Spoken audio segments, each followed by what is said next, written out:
اعوذ باللہ من الشیطان الرجیم، بسم اللہ الرحمن الرحیم۔ ناظرین، میں اطہر کاظمی ایک بار پھر پروگرام پیغام عاشورہ میں آپ کا استقبال کرتا ہوں۔ ہم گفتگو کر رہے ہیں اس عنوان سے کہ امام حسین علیہ السلام کا جو مشن تھا اور جس طریقے سے آپ نے قیام کیا اس ظلم کے خلاف، اور اس عبارت کو لکھا کہ اس میں تمام باب کھلتے ہیں، اور اگر ہم ان باب کو اپنی زندگی میں شامل کر لیں تو ہماری زندگی مکمل ہو جائے گی۔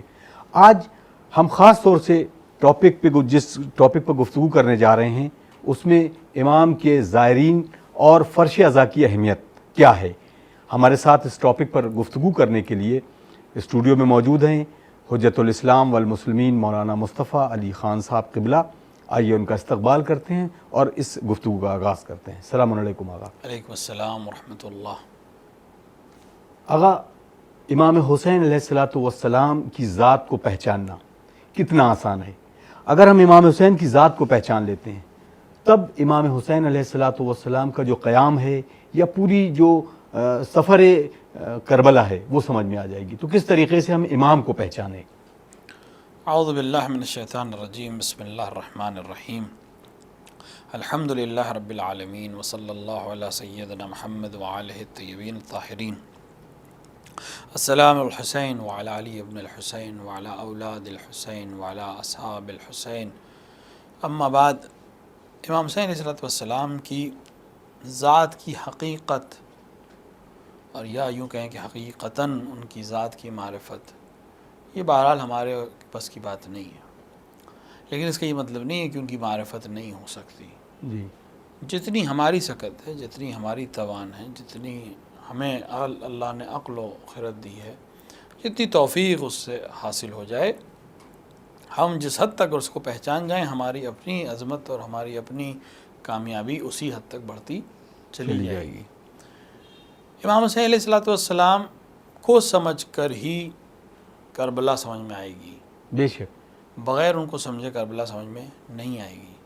کسی شخصیت کو سمجھنے کے لیے، کسی شخصیت سے انس حاصل کرنے کے کئی طریقے ہیں۔ اس میں سے ایک طریقہ ہے اس سے گفتگو کرنا، اس سے ملنا، اس سے پاس جانا، وہ آپ کے یہاں آئے، آپ اس کے یہاں جائیں۔ جی، یہ سلسلہ شاید کسی اور امام کے سلسلے میں اتنا نہ ملے، لیکن امام حسین علیہ السلام کے لیے یہ سلسلہ ہم کو ملتا ہے۔ میں اپنی واضح کروں بات۔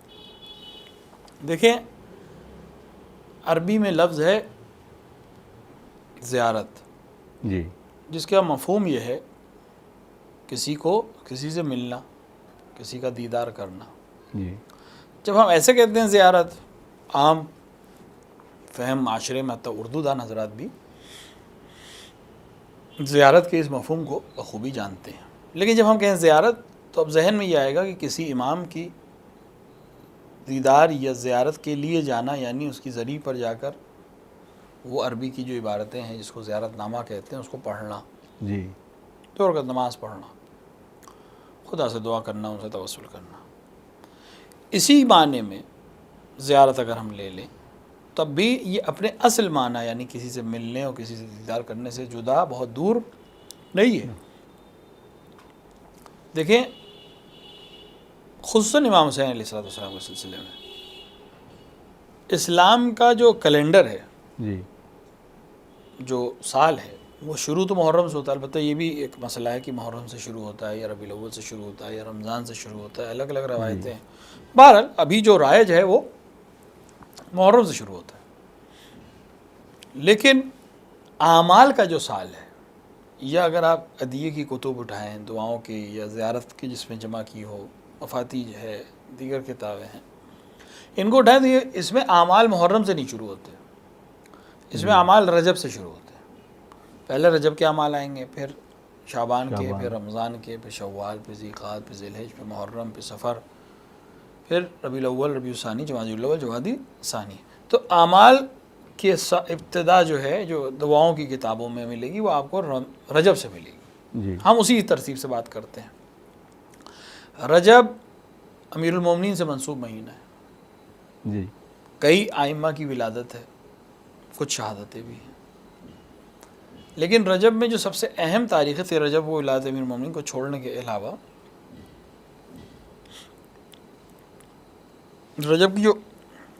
رجب کی جو سب سے اہم تاریخ مانی گئی ہے وہ نیمہ رجب ہے، شب 15۔ لیکن نیمہ رجب میں ماہ امیر المومنین میں، امیر المومنین کے مہینے میں، نیمہ رجب میں شب 15 زیارت امام حسین کی مستحب ہے۔ آپ اعمال کی کتاب اگر اٹھا کے جی دیکھیں گے۔ اگلا مہینہ شعبان کا ہے، شعبان کی آمد پر زیارت امام حسین کی، جی نیمہ شعبان منسوب ہے صاحب عصر سے، وقت کے امام سے، جی شب ولادت، روز ولادت زیارت امام حسین کی مستحب ہے۔ بلکہ کربلا میں بہت زیادہ مخصوصی 15 شعبان کی مخصوصی میں بہت اس پہ زیارت امام حسین علیہ السلام ہوتی ہے۔ مستحب ہے، جی تاکید ہے، اور بہت لوگ جاتے بھی ہیں کربلا۔ رمضان آ گیا، شعبان کا رمضان آ گیا۔ رمضان اللہ کا مہینہ ہے، ضیافت الہیہ کا مہینہ ہے، تمام بندگان الہی اللہ کے مہمان ہیں، روزہ رکھ رہے ہیں، بے شک۔ قرآن پڑھ رہے ہیں۔ شب اول زیارت امام حسین، شب 15 زیارت امام حسین، شبائے قدر قضاء و قدر کی رات، سارے اعمال لکھے جانے کی رات، حساب ہونے کی رات، زیارت امام حسین۔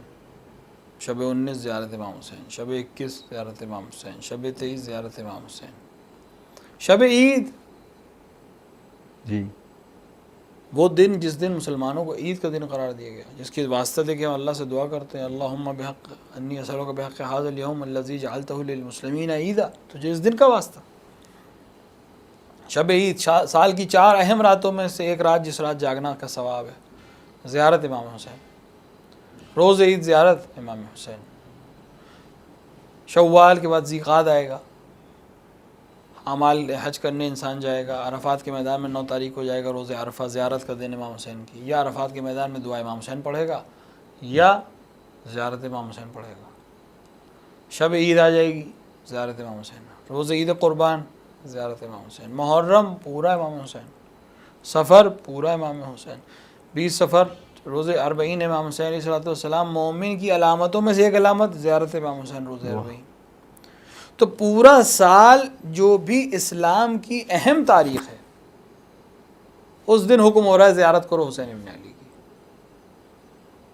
یہ امام حسین کی عظمت بھی بیان کر رہا ہے، ساتھ میں آپ کے سوال کی طرف میں چلوں کہ جو میں اصل مقصد تھا اس پوری ترتیب کو بیان کرنے کا، کہ بے شک اسلام کی تاریخیں ہیں جی یہ رجب اللہ کا تعظیم کردہ مہینہ ہے، شعبان رسول کا مہینہ ہے، رمضان ضیافت الہی کا مہینہ ہے، ذی الحج قربانی کا مہینہ ہے، محرم و سفر امام حسین کی یاد کا مہینہ ہے، یہ سب ہے۔ اور ہر دن اللہ کا ہے، ہر رات اللہ کی ہے، لیکن کچھ خاص دن بھی ہیں، کچھ خاص راتیں بھی ہیں بے شک، جس کو اہمیت دی گئی ہے۔ لیکن جہاں ہم دیکھ رہے ہیں کہ اہمیت کی بات ہو رہی ہے، زیارت امام حسین کی آ رہی ہے۔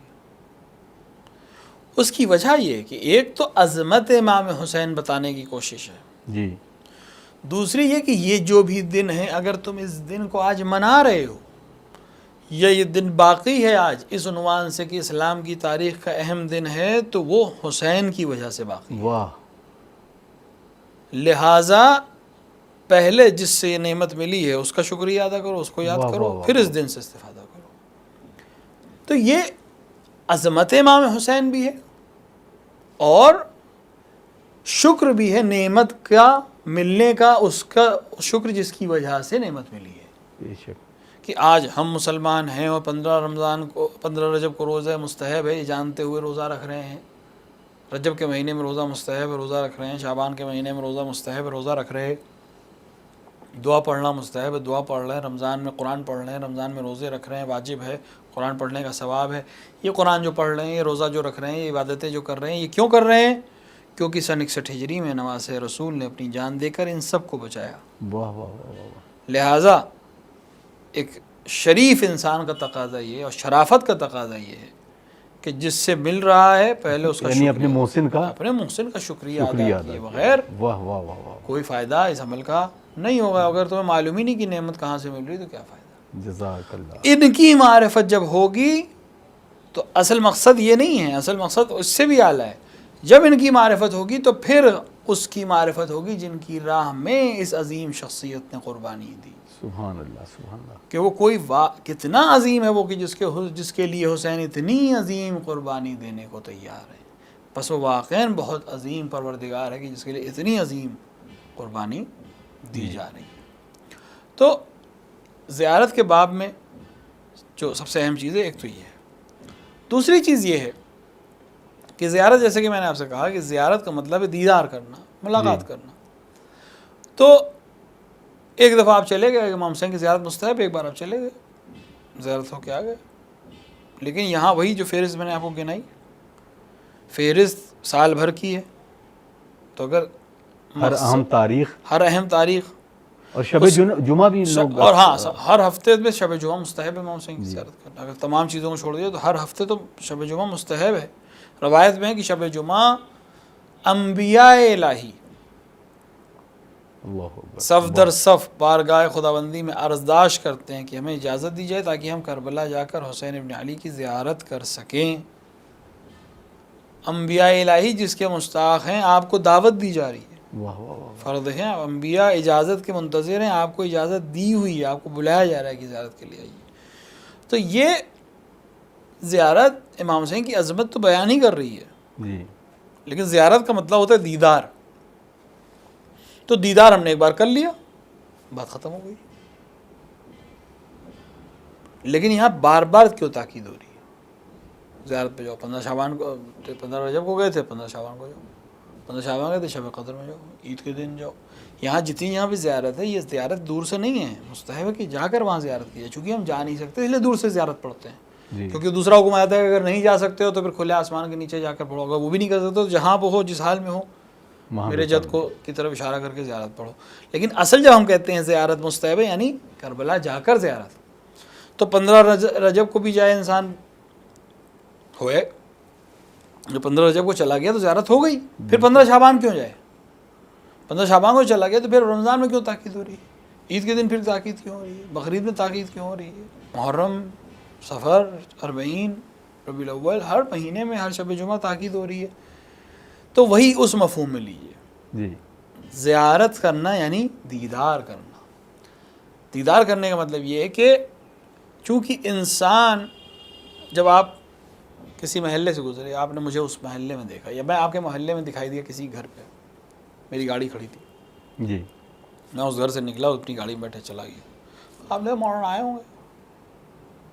لیکن اگر آپ ہر ہفتے مجھے دیکھی، ہر 15 دن پہ میں اس دروازے سے نکلتا آپ کو دکھائی دوں، ہر دوسرے تیسرے دن دکھائی دوں، ہر ہفتے دکھائی دوں، ہر مہینے میں 2-3 بار دکھائی دوں، تو کچھ دن بعد جب بات ہوگی تو آپ کہیں گے، چاہے مجھ سے کہیں نہ کہیں، آپس میں بات ہوگی تو آپ کہیں گے مولانا کا فلاں صاحب کے آنا جانا ہے. کیوں؟ کیونکہ ہر ہفتے وہاں دکھتے ہیں بھائی، ہر 15 دن میں 2-3 بار آتے ہیں، ہر مہینے میں 4-5 بار آتے ہیں. تو جب انسان کسی کے کئی دفعہ آتا جاتا ہے تو کہا جاتا ہے آنا جانا ہے. رفت و آمد ہے فارسی میں کہتے ہیں، ملنا جلنا ہے. ایک دفعہ دیکھ کر، 2 دفعہ دیکھ کے آپ اس نتیجے پہ نہیں پہنچیں گے. لیکن اگر آپ مسلسل دیکھیں گے تو آپ کہیں گے کہ ان کے گھر آنا جانا ہے، آتے جاتے ہیں ان کے یہاں. تو شاید فطرت انسانی کو مد نظر رکھتے ہوئے، اور یہ سب کے انسانی کو مد نظر، اس سماج کے اس زاویے کو مد نظر رکھتے ہوئے خداوند عالم یہ چاہتا ہو کہ ہم کیسے ثابت کریں کہ ہمارا تعلق اس گھرانے سے ہے. تو زیارت کے عنوان سے صحیح تم ہماری بارگاہ میں آؤ گے تو لوگ تمہیں دیکھ کر کہیں گے کہ تمہارا حسین ابن علی کے یہاں آنا جانا ہے. اب آنے جانے میں دونوں چیزیں ہیں، کیونکہ آنے جانے میں ایک بار ہم ان کے یہاں جائیں، ایک بار ہم آئی ہیں، تو اس کا بھی انتظام اس نے کر دیا. آپ کے سوال کے دوسرے حصے کی طرف کہ جب ہم جائیں زیارت کرنے کربلا میں یا شبیہ کربلا میں یا امام باڑے میں تو ہم گئے. اور اگر اپنے دروازے پہ مجلس کر لیں، اپنے گھر پہ مجلس کر لیں تو ظاہر ہے وہ آئیں گے. تو آنا بھی ہے اور ان کا آنا اور ہمارا جانا، آنا جانا میں جو دونوں پلے ہونے چاہیے وہ برابر. یہ جو آپ نے مجلس کی تو روایت میں ہے کہ امام حسین کا قبے کے نیچے دعا قبول ہوتی ہے. تو لوگوں نے پوچھا قبہ کسے کہتے ہیں؟ تو کہا ایک وہ قبہ جہاں امام حسین دفن ہے، قبہ یعنی اوپر کی چھت، اس کے نیچے دعا قبول ہوتی ہے. تو دوسری روایتوں میں ہے قبے سے مراد صرف امام حسین کی ذریع اقدس کے اوپر جو حصہ ہے وہ نہیں، وہ تو ہے ہی. لیکن یہ جو کربلا میں ذری کے نیچے کا حصہ ہے، ذری کے طرف کا حصہ، یہ بھی جہاں جہاں بھی امام حسین علیہ الصلوۃ والسلام سے منسوب کوئی جگہ ہو وہ بھی اسی حکم میں، اور جہاں بھی حسین ابن علی کا ذکر ہو وہ بھی اسی حکم میں ہے۔ یعنی قبہ صرف اب کربلا میں نہیں ہے، آپ کے حسینی اگر امام حسین کا حسینیہ ہے، امام حسین کی یاد ہو رہی ہے اس میں، تو وہ بھی قبہ ہے، وہ اس کو بھی وہی حکم ہے جو دعا قبول ہونے کا وہاں ہے، وہ یہاں بھی ہے وہاں بھی ہے۔ اور اگر اپنے گھر میں مجلس ماتم کیا تو یہ بھی اسی حکم میں، کیونکہ جہاں ذکر حسین ہو وہ بھی قبہ حسین خیمہ حسین ابن علی ہے۔ تو ہمارا گھر کہاں اور کہاں قبہ حسین، لیکن حسین ابن علی کی عظمت سے یہی گھر جو کسی لائق نہیں ہے لیکن وہ حسین ابن علی کے ذکر سے اس مقام پر پہنچ سکتا ہے کہ وہاں دعائیں مستجاب ہوں، وہاں حاجتیں آ جائیں، وہاں لوگوں کو۔ اور ان سب کے ساتھ ساتھ جو سب سے اہم چیز ہے معرفت، دین، توحید۔ اگر آپ وہی معرفت کی بات کی، آپ نے کہا کہ کئی طریقے ہیں سناشی امام حسین علیہ السلام اور معرفت امام حسین علیہ السلام پانے کے۔ پہلا آپ نے بڑی تفصیل سے اس کو بتایا کہ ملنا جلنا، اس کے آگے اور دوسرا کون سا ایسا وہ ہے طریقہ کہ امام کی عظمت کو ہم پہچان لیں؟ دیکھیں زیارت میں دو حصے ہیں، جی، اسی سے آپ کی بات کا جواب تقریباً تھوڑا سا واضح ہو جائے گا۔ زیارت میں دو حصے ہیں، ایک ہے چل کے جانا، جی، اور اگر نہیں جا پا رہے ہیں تو دوسرا طریقہ، اور جو دوسرا اس پہلے حصے میں بھی شامل ہے وہ چیز، لیکن پہلے اگر آپ نہیں جا پا رہے ہیں تو دوسرے حصے کو عملی کر لیتے ہیں۔ وہ کیا ہے؟ زیارت نامہ پڑھنا۔ جی، زیارت وارث ہے، زیارت عاشورہ ہے، زیارت اربعین ہے، تو مختلف زیارتیں ہیں۔ شیخ قمی نے مفاتیح الجنان میں، دیگر علماء نے دیگر کتابوں میں تفصیل سے زیارت نامے نقل کیے ہیں۔ یہ زیارت نامے علماء نے نقل کیے ہیں لیکن علماء نے لکھے نہیں ہیں۔ ہاں، یہ ایک بہت اہم، یہ یا تو ائمہ سے روایت ہے، جی، اور ائمہ نے بھی، جس سے خصوصاً زیارت عاشورہ کے لیے ملتا ہے کہ یہ دراصل حدیث قدسی ہے، یعنی خداوند عالم نے فرشتوں کے ذریعے اس کو زمین تک پہنچوایا کہ حسین ابن علی کی زیارت میں زائر اس طرح کہا کرے، واہ، زیارت عاشورہ کے لیے۔ یا دیگر جو زیارتیں وہ آپ ہو ہی نہیں سکتا کہ کسی زیارت کو ہم کہیں کہ یہ کسی عالم نے لکھی ہے، نہیں، اس عالم یہ روایت کرے گا کہ جب میں مثلا امام جعفر صادق کے ساتھ کربلا آیا تو انہوں نے اپنے جد کی زیارت اس طرح پڑھی، یا مثلا امام موسیٰ کاظم نے اس طرح کہا پڑھا کرو، یا امام محمد تقی نے کہا اس طرح زیارت پڑھا کرو، تو امام نے تعلیم کیا۔ اس کی وجہ کیا ہے؟ سرکار حجت نے بھی زیارت ناہیہ پورا اپنے آپ میں مختل ہے۔ زیارت ناہیہ صرف زیارت نہیں ہے، مختل ہے، کس طرح کون شہید ہوا، کون شہید ہوا، ہر چیز اس کے اندر ہے۔ تو مختلف زیارتیں ہیں۔ تو زیارت میں دو باب ہیں، ایک تو چل کے جانا زری تک، جی، سرداب تک، مقام تک، ایک یہ حصہ ہے۔ دوسرا زیارت نامہ پڑھنا۔ تو زیارت نامہ اگر آپ نہیں جا پا رہے ہیں، لکھنؤ میں بیٹھے ہوئے ہیں، جی، ہندوستان میں ہیں، پاکستان میں ہیں، ایران میں ہیں، عراق میں ہیں، عراق کے کسی دوسرے شہر میں ہیں، کربلا سے دور ہیں، یا یورپ میں کہیں ہیں، لنڈن میں ہیں، امریکہ چلے گئے ہیں، آپ امریکہ میں رہتے ہیں، تو یہ ہر دن تو جا نہیں سکتا، ہر شب جمعہ تو جا نہیں سکتا، سال میں ایک بار یا دو بار جا پائے گا، نہیں جا سکتا کوئی بات نہیں، یہ اپنے گھر سے پڑھ سکتا ہے۔ تو گھر سے پڑھنے میں کیا ہوگا کہ وہ پہلا عمل تو رہ گیا کہ جانا، جی، لیکن دوسرا عمل ہو جائے گا زیارت نامے کو پڑھنا۔ تو زیارت نامہ کیوں پڑھوایا جا رہا ہے، اور زیارت نامے ائمہ معصوم ہی کیوں نقل کر رہے ہیں، اور علماء نے خود سے زیارت کیوں نہیں بنائی؟ اس کی وجہ کیا ہے کہ زیارت میں آپ خطاب کرتے ہیں۔ جب خطاب کرتے ہیں تو خطاب کے لیے ضروری کہ آپ سامنے والے کو جانتے ہوں، تبھی تو صحیح سے خطاب کر پائیں گے۔ ظاہر سی بات، تو ہم جانتے ہی نہیں ہیں تو ہم صحیح سے کیسے خطاب کریں گے؟ تو ائمہ نے لطف کیا کہ ہم کو بتایا کہ وہ کیا ہیں تاکہ تم ہمیں ایسے پکارو۔ واہ، اب ہماری جو کمی ہے وہ یہ ہے کہ ہم زیارت نامے صرف پڑھتے ہیں، عربی کی عبارت ہے، ہم عربی سے اتنا آشنا نہیں ہے، پڑھتے چلے گئے، لیکن ہدف صرف پڑھ لینا نہیں ہے، ہدف اس سے بڑھ کے، اسی لیے بار بار پڑھنے کی تاکید، جو میری بات تھی کہ بار بار، اس کی وجہ یہی ہے، ایک تو آنا جانا، بار بار جب آؤ گے جاؤ گے تو بار بار زیارت نامے پڑھو گے، جب بار بار زیارت نامے پڑھو گے تو دھیرے دھیرے اس کے مطالب سے آشنا ہونا شروع ہوگے، واہ، اور بار بار پڑھنے کے نتیجے میں اس کو سمجھنا شروع کرو گے، جب سمجھ جاؤ گے تو عظمت کے باب تمہارے لیے کھلنے لگے گے۔ واہ، واہ، واہ، واہ، یعنی جب کہو گے السلام علیکہ السلام علیکہ یا وارث آدم صفت اللہ، تو آدم صفت اللہ ہے، پہلے یہ سمجھ میں آئے گا، پھر وارث آدم حسین ابن علی ہیں، یہ عظمت سبحان حسین اللہ، ابن علی۔ سبحان اللہ، سبحان تو نام حسین ابن علی کا ہے لیکن نام آدم کا بھی آ رہا ہے، نوح کا بھی آ رہا ہے، ابراہیم کا بھی آ رہا ہے، اسماعیل کا بھی آ رہا ہے، موسیٰ کا بھی آ رہا ہے، عیسیٰ کا بھی آ رہا ہے، رسول کا بھی آ رہا ہے. تو تمام انبیاء کا نام زندہ ہے حسین ابن علی. تمام انبیاء کی زیارت ہو رہی ہے زیارت حسین ابن علی کے سائے میں اور ان کے تصدق میں.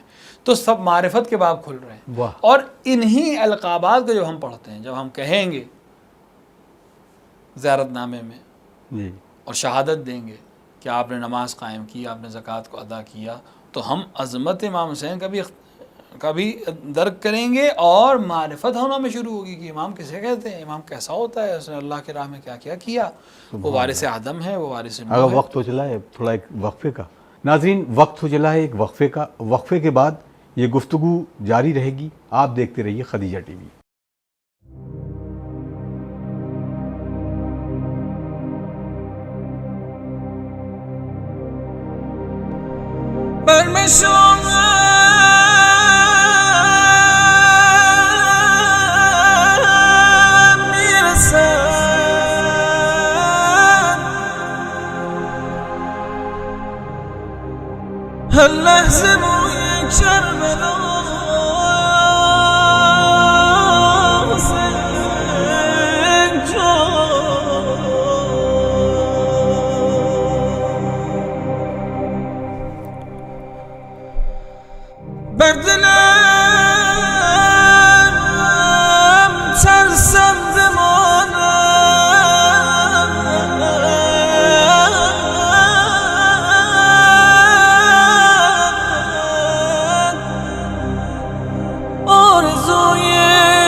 وقفے کے بعد ایک بار پھر آپ کا استقبال ہے.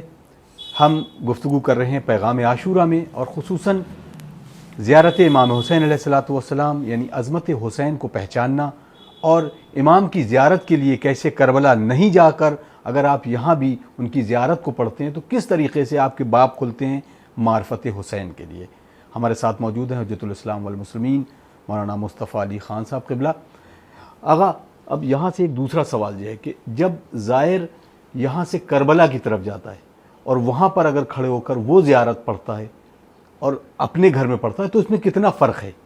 دیکھیں اس میں فرق کیا ہے، یہ تو سیدھی سی بات ہے، واضح ہے کہ زمین کربلا جیسی دنیا میں کوئی زمین نہیں ہے.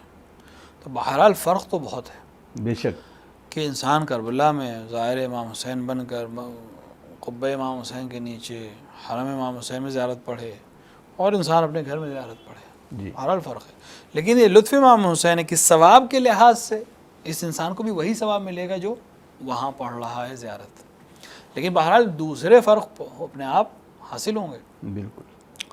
مثلا نماز کے باب میں ہے کہ اگر کوئی انسان مسجد الحرام میں نماز پڑھے تو اس کی ایک نماز 1,00,000 نمازوں کا ثواب رکھتی ہے جو کسی اور جگہ پڑھی جائے. مسجد النبی میں مثلا 10,000 کے برابر تک کی روایت آئی ہے. اپنے محلے کی جامع مسجد میں، اپنے شہر کی جامع مسجد میں پڑھے اس کا ثواب الگ ہے، اپنے محلے کی مسجد میں پڑھے الگ ہے، اپنے گھر میں پڑھے الگ ہے. تو نماز جو ادا ہونے کی بات ہے واجب، وہ تو مکے میں بھی ادا ہو جائے گی، مدینے میں بھی ادا ہو جائے گی، آپ کے گھر میں بھی ادا ہو جائے گی. لیکن ادا ہونے کے ساتھ ساتھ ثواب کی کمی اور زیادتی جگہ کی وجہ سے بھی ہو سکتی ہے، بے شک. میرا زمانے کی وجہ سے بھی سوال پوچھنے کا یہی تھا کہ اب ہم معاف کیجیے گا میں اس سوال کی طرف پلٹتا ہوں کہ جہاں پر حضور سرور کائنات حضرت محمد مصطفیٰ صلی اللہ علیہ وآلہ وسلم کا ارشاد گرامی ہوا کہ آپ سے کسی نے پوچھا کہ جو زیارت حسین کی طرف جائے گا تو آپ نے کہا کہ بے شک اس کو ایک میرا ایک مقبول حج کا ثواب اسے ملے، تو آقا یہ مقبول حج سے ہم کیا مراد لیں؟ رسول سرور کائنات کا ارشاد ہو رہا ہے۔ دیکھیں کئی چیزیں آ گئیں آپ کے سوال میں۔ جی ایک تو یہ کہ مقام کا اثر بات تقریباً واضح ہوگی کہ جی۔ جگہ کا اثر رہے گا۔ بے شک۔ کربلا میں زیارت الگ ہے، گھر میں بیٹھ کے زیارت پڑھنا الگ ہے۔ اگر جا سکتے ہیں تو کربلا، بالکل کربلا جانا چاہیے انسان کو۔ جی اور رسول اکرم کی یہ روایت جس کو عامہ و خاصہ سب نے نقل کیا کہ جب رسول نے کہا کہ میں جو حسین ابن علی کی زیارت کرنے جائے اس کو اللہ میرے ایک حج کا ثواب ادا کرے گا، میرے ایک حج۔ تو ایک حج ہوتا ہے ہم کرتے ہیں، ایک ہوتا ہے حج جو رسول اللہ کرتے ہیں۔ ہمارا حج صحیح ہے نہیں ہے، احرام ٹھیک تھا نہیں تھا، ارکان صحیح تھے نہیں تھے، کتنے کفارے مائی گردن پہ آئے، ادا ہوئے نہیں ہوئے، کچھ نہیں معلوم ہے، بس ہمیں چونکہ حکم ہے لہٰذا ہم انجام دے رہے ہیں۔ لیکن رسول کا حج اللہ اکبر، معلوم ہے کہ مقبول حج ہے، اللہ کی بارگاہ میں قبول ہے، اس کا پھر ثواب کیا ہوگا؟ رسول اکرم کہہ رہے ہیں جو جائے گا زیارت حسین کو اس کو میرے ایک حج کا ثواب۔ پھر سامنے والے نے اعتراض کیا 2 حج 3 حج، جہاں تک کہ 9 تک کی روایت ہے۔ اور بعض علماء کہتے ہیں اگر وہ معظمہ جو یہ سوال کرتی جا رہی تھیں اور رسول کو روکتی جا رہی تھی وہ رکتی نہیں تو 1000 تک بھی تعداد جا سکتی ہے۔ البتہ دیگر روایتیں ہیں جس میں 1000 حج کے برابر بات کہی گئی ہے اور ہر قدم پہ حج کے ثواب کی بات کی گئی ہے۔ لیکن یہاں پہ 2 چیزیں ہم واضح کر دیں جب ہم اس طرح کے احادیث کو ذکر کرتے ہیں۔ 2 چیزیں اس سے سمجھ میں آتی ہیں۔ ایک تو زیارت کی اہمیت جی تقریباً واضح ہے، یا رسول اکرم کو کتنا پسند ہے کہ ان کے نواسے ان کے بیٹے کی زیارت کی جائے بعد شہادت، کہ وہ اپنے حج کا ثواب دے رہے ہیں کی خبر دے رہے ہیں۔ لیکن آپ غور کریں رسول کے لفظ کے اوپر، حدیث پر، یا جو روایت کا لفظ ہے حج کا ثواب۔ دیکھیے ایک چیز ہوتی ہے حج کا ثواب، ایک ہوتا ہے حج، جی ایک ہے نماز کا ثواب، ایک ہوتا ہے نماز۔ جیسے میں نے ابھی سے پہلے کہا کعبے میں ایک نماز 1 لاکھ نمازوں کے برابر ہے۔ 1 لاکھ نمازوں کے برابر کیا مطلب ہے؟ مطلب مسجدوں میں 1 لاکھ نماز میں جو پڑھنی تھی، مثلا میں نے نظر کی کہ میں 1 لاکھ نماز پڑھوں، 1 لاکھ رکعت نماز پڑھوں گا جی کسی وجہ سے، تو میں کعبے میں جا کے 2 رکعت پڑھ لوں، ہو گئی نظر پوری میری؟ نہیں، ثواب 1 لاکھ نمازوں کے برابر ہے، لیکن عدد میں وہ 2 ہی رکعت مانی جائے گی۔ جی آپ نے اگر نظر کی تھی کہ میں 100 رکعت نماز پڑھوں گا کسی فعل کی بنا پر، تو آپ کو 100 رکعت پڑھنی پڑے گی، چاہے آپ کعبے میں پڑھیے چاہے اپنے گھر میں پڑھیے۔ جی یہ نہیں چونکہ گھر کی 1 لاکھ رکعت جو ہے وہ کعبے کی 1 رکعت جو ہے گھر کی 1 لاکھ یا 10 لاکھ کے برابر ہے، لہٰذا میں 1 رکعت پڑھ لیتا ہوں میری نظر پوری ہو جائے گی۔ نہیں، وہ عدد ہے، وہ ثواب کی بات ہو رہی ہے۔ رسول نے کہا میرا مقبول حج کا ثواب۔ جی اس کا یہ مطلب نہیں کہ میں نے زیارت کر لی میرے اوپر حج نہیں ہے اب۔ ثواب ہے، رسول کے حج کا ثواب مجھے مل گیا، مجھے حج کرنے کی کیا ضرورت ہے؟ کسی کے ذہن میں آ سکتا ہے یہ سوال؟ جی جی رسول نے یہ نہیں کہا کہ تمہارا حج ساقط ہو جائے گا، زندگی میں 1 ہی حج واجب ہے، رسول کے 9 حج کا ثواب مجھے مل گیا، مجھے حج کرنے کی کیا ضرورت ہے؟ میں نے کربلا کی زیارت کر لی، ہر سال کربلا ہی جاؤں میں۔ بے شک ہر سال کربلا جائیے، روایت ہے کہ غریب سال میں کتنی بار کربلا جائے؟ امام نے فرمایا سال میں 1 بار، اور اگر غنی ہے پیسے والا سال میں 2 بار۔ تو بار بار زیارت کرنے کا حکم تو ہو رہا ہے، تو میں نے 1 بار زیارت کر لی تو گویا میں نے رسول کا 1 حج مقبول یا 9 حج مقبول کا ثواب مل گیا، تو میرا حج نہیں ہے؟ نہیں، حج ہے۔ اگر کل آپ مستطیع ہو گئے تو حج واجب ہے آپ پر۔ حج کا ثواب جو ملتا رسول اکرم کو، حج کا ثواب وہ تمہیں دیا جا رہا ہے، لیکن حج کا ثواب ملنا الگ ہے اور خود حج ادا کرنا الگ ہے۔ جی کسی چیز کو کا ثواب یا کسی چیز کے برابر کوئی چیز دینا الگ ہے، اور خود اس چیز کو دینا یا انجام دینا الگ چیز ہے۔ جی یہ ہرگز ذہن میں نہ آئے کہ ہم اس طرح کی روایت کے ذریعے حج کی اہمیت ختم کر رہے ہیں، یا اس طرح کی روایت کے ذریعے حج کو ساقط کرنے کی کوشش کر رہے ہیں، ایسا ہرگز نہیں ہے۔ اگر کوئی انسان مستطیع ہے تو اس پر واجب ہے کہ وہ حج کرے، اگر وہ حج کی بجائے صرف کربلا جاتا ہے اور حج نہیں کرتا تو اس نے گناہ کیا ہے حج نہ کر کے، لیکن اس کو حج کے اوپر پھر بھی جانا پڑے گا۔ عام اگر ثواب حج اور مزید چاہیے یا اسی حج کو اور مقبول کرنا ہے تو اس حج کے بعد زیارت امام حسین علیہ السلام جب کرے گا تو چونکہ اس حج کے قبول ہونے کا یقین نہیں ہے، واجب اس لیے ادا کر رہے ہیں، جی لیکن کیسا ہوا ادا یہ تو اللہ ہی جانتا ہے۔ جیسے نمازیں ہماری کیسی ہوئیں کچھ پتہ تھوڑی نہ ہے، وہ تو لیکن یہ سوچ کے کہ چونکہ پتہ نہیں کیسی ہوئی یا نہیں ہوئی، مقبول ہوں گی یا نہیں ہوگی، پڑھنا ہی چھوڑ دیں، یہ تو کہیں کی عقل مندی نہیں. جی تو اپنے اعمال کیے جو، لیکن ساتھ میں کچھ اعمال ایسے کرو جو ان کی کمیوں کو پورا کر دے. جیسے امام سے فرمایا کسی نے کہ یہ نوافل کیوں ہیں؟ کہا جو تمہاری نماز، واجب نمازوں میں تم سے کمیاں رہ جاتی ہیں، یہ نوافل آ کے اس کو پورا کر دیتی ہیں. واہ. لیکن یہ نوافل کب کام کی ہیں؟ جب واجب ہو ساتھ میں. میں کبھی کبھی مثال دیتا ہوں، بری نہیں ہے مثال، ایسے ویسے مثال میں مناقشہ نہیں ہے، کہ مستحب جو ہے اس کے عدد جتنے بھی زیادہ ہو جائیں اس کی ویلیو تبھی ہوگی جب وہ کسی ہول نمبر کے ساتھ آئے. اور ہول نمبر کی جگہ کیا ہے؟ نماز، واجبات ہیں. مستحبات تبھی فائدہ دیں گے. جیسے کوئی زیرو ہے، جی زیرو اگر کسی نمبر کے ساتھ نہ ہو تو اس کی کیا ویلیو ہے؟ کچھ نہیں، وہ زیرو ہے. لیکن اگر کسی ہول نمبر کے ساتھ آ جائے، 1 کے بعد زیرو آ جائے، 1 کے بعد 1 سے پہلے 10,000 زیرو لکھ دیجیے آپ، اس کی کوئی ویلیو ہے؟ کوئی ویلیو نہیں، وہ 1 ہی رہے گا، اسے ایک ہول نمبر کی ویلیو ہے. جی. لیکن اگر 1 کے بعد ایک زیرو بھی آ جائے تو ادھر 10,000 زیرو لگائے تھے 1 سے پہلے، اس کی کوئی ویلیو نہیں تھی، لیکن اس ایک کی ویلیو اس سے کہیں زیادہ ہے، 10 گنا زیادہ ہے، جی. کیونکہ یہ ایک کے بعد لگا. تو مستحب، کبھی کبھی میں اپنے جوانوں کو مثال دینے کہتا ہوں کہ مستحب کا حال اسی زیرو کی طرح ہے کہ اپنے آپ میں زیرو ہے وہ، لیکن اگر کسی ہول نمبر کے ساتھ آ جائے تو وہ ویلیو دیتا چلے گا. 1 زیرو 10 ہو جائے گا، 2 زیرو 100 ہو جائے گا، 3 زیرو ہو جائے گا 1000 ہو جائے گا، 4 زیرو ہو جائیں گے 10,000 ہو جائے گا. جتنے زیرو بڑھتے جائیں گے ویلیو بڑھتی جائے گی. شرط کیا ہے؟ ہول نمبر کے بعد ہو. تو مستحب اعمال کا ثواب تبھی ہے جب وہ واجب اعمال کے ساتھ انجام دیے جائیں. سبحان اللہ. امام حسین علیہ السلام کی زیارت، اس میں کوئی شک نہیں کہ عظیم ترین عبادت ہے، واہ. لیکن اس کی ویلیو تبھی ہے جب اس کے ساتھ واجبات صحیح سے ادا کیے جائیں. واہ واہ واہ. یہ عظمت ہے. بالکل، کیونکہ وقت مجھے اجازت نہیں دے رہا ہے. ناظرین، یہ تھا آپ کا پسندیدہ پروگرام پیغام عاشورہ، اور ہمارے ساتھ موجود تھے حجت الاسلام والمسلمین مولانا مصطفیٰ علی خان صاحب قبلہ. آپ نے بہت ہی خوبصورت انداز میں عظمت زیارت امام حسین علیہ السلام آپ تک پہنچائی. ہم بہت شکر گزار ہیں مولانا کے کہ انہوں نے وقت دیا. ہر دن خدا کا ہے لیکن اس میں بھی اہمیت ہے، ہر جگہ اللہ کی ہے لیکن خصوصاً کچھ جگہیں اس کی بہت خاص ہیں. اسی طریقے سے وہ کچھ افراد بھی ہیں جو اللہ کے نزدیک بے حد مقبول اور بے حد اہم ہیں. تو اب یہ سمجھنا چاہیے کہ جو لوگ یہ کہتے ہیں کہ ہر دن اللہ کا، ہر جگہ اللہ کی اور ہر بندہ اللہ کا، تو یہاں پر یہ سمجھ میں آ جائے گا کہ نہیں، کچھ خاص ہیں اور تمام وہ لوگ جو عام ہیں ان کی الگ ویلیو ہے، اور جو خاص ہیں ان کی ویلیو الگ ہے. زیارت امام حسین علیہ السلام کس طریقے سے اور تمام چیزیں عمل میں لانے کے بعد ان کی اہمیت کیا ہے، اگلے ایپیسوڈ میں انشاءاللہ گفتگو کریں گے. اپنے میزبان اطہر کاظمی کو اجازت دیجیے. السلام علیکم ورحمۃ اللہ وبرکاتہ.